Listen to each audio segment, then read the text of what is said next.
How to change TikTok account, country or region. Hi everyone, I'm here to assist you today. Without any delay, let's jump right in. First, open TikTok on your device. Click on your profile at the bottom right corner of your screen. Here, click on the three lines at the top right corner of your screen. Then click on Settings at the top right corner of your screen. And here you'll find Account. Click on Account. Then click on Account Information, which is the first option. Click on Account Region. After you click on Account Region, scroll through Country or Region and select the one you prefer.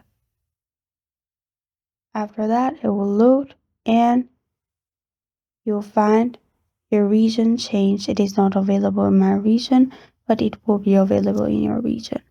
And this is how to change TikTok account, country or region. Thank you for joining me today. If this video helps you out, please leave a like and subscribe for more.